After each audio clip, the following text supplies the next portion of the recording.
हमारी अभी एक कथा होने वाली है। 19 अप्रैल से लेकर के 15 दिन की कथा है। धृष्टता हमारी की 15 ही दिन दिए हैं, नहीं तो होनी तो वो 1 महीने की थी। नासिक दत्त धाम में अद्भुत स्थान है।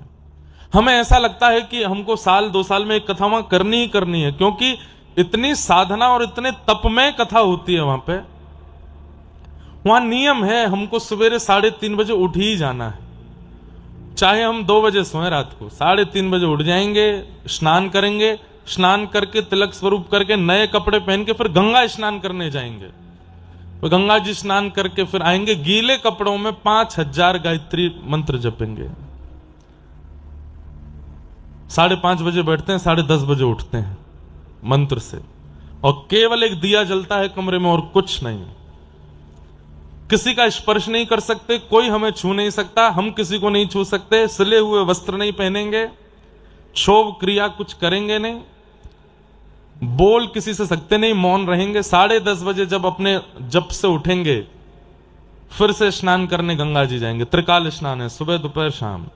तो दोपहर का स्नान करेंगे, गंगा जी में बैठ करके जो 5000 मंत्र जपे हैं उन सब का फल गंगा जी को प्रदान करेंगे। गोदावरी जी हैं वहां पे, गोदावरी जी को प्रणाम करके फिर आएंगे, फिर कुछ पाएंगे। 11 बजे कुछ पाएंगे, 11-12 बजे पाने के बाद, और वो पाया हुआ प्रसाद भी ब्राह्मण बनाएंगे अपने हाथ से।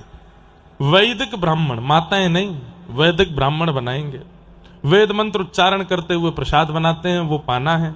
उसके बाद फिर 12 बजे से लेकर के 2-2:30 बजे तक या तो आराम करो या थोड़ी देर अध्ययन करो, और फिर 2:30 बजे मौन खुलेगा, सीधे व्यास मंच पर जाके कथा करेंगे।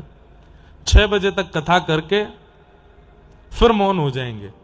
मंच से उतरते ही सीधे फिर गोदावरी जी जाएंगे, फिर स्नान करेंगे। स्नान करने के बाद फिर सूर्यास्त तक प्रतीक्षा करेंगे। सूर्य अस्त होते ही फिर मौन खुलता है, फिर घर पे बात करो, जो लोग मिलने आए उनसे बात कर लो, लेकिन स्पर्श फिर भी नहीं करना है।